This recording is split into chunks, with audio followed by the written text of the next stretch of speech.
बारिश से भीगी हुई रात में शहर की सड़कों पर धुंध फैली है। एक आदमी अकेला चल रहा है। अचानक उस पर हमला होता है।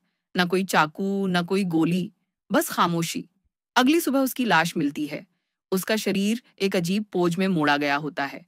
उसकी कलाई पर बंधा होता है लाल रिबन।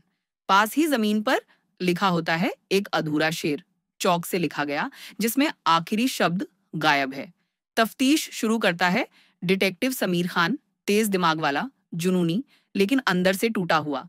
वह तुरंत समझ जाता है, ये कोई साधारण हत्या नहीं, ये मंच है। मीडिया उसे नाम देता है द पोएट। शहर भर में लाशें मिलने लगती हैं। हर शिकार अलग तरीके से इफ मारा जाता है, जहर डुबोकर, गला घोंटकर, लेकिन हर सीन एक पहेली की तरह सजाया गया होता है। चौक से लिखी गई पंक्तियां हमेशा अधूरी। जनता में डर फैलने लगता है। न्यूज़ चैनल फुसफुसाते हैं। पोएट हमेशा एक संदेश छोड़ता है और उसे पढ़ सकता है सिर्फ वही जासूस।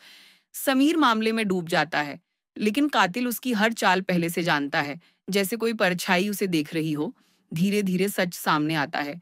हर शिकार 15 साल पहले के एक मशहूर केस का जूरर था। उस केस में दोषी ठहराए गए आरिफ मलिक ने जेल में खुदकुशी कर ली थी। उसका परिवार गायब हो गया। एक रात समीर के घर पर एक खत आता है। अंदर बंधा होता है लाल रिबन। संदेश लिखा होता है, तुमने सबसे अहम ज्यूरर को भूल गया। समीर का दिल थम जाता है। वह आखिरी ज्यूरर वही है। उसे याद आता है, उस वक्त वह एक नौसिखिया पुलिस वाला था, जिसने उसी केस में गवाही दी थी। क्या उसने भी एक निर्दोष को फंसाने में हाथ बटाया था? अब पोएट उसे सीधे कॉल करने लगता है। बदली हुई आवाज, पहेलियों में बातें। तुमने फैसला स्याही से लिखा, मैं लिखता हूँ खून से। समीर शिकारी भी है और शिकार भी। जैसे-जैसे वह पुराने केस को खंगालता है, सच्चाई सामने आती है। आरिफ शायद बेगुनाह था। असली गुनहगार सत्ता के ताकतवर लोग थे।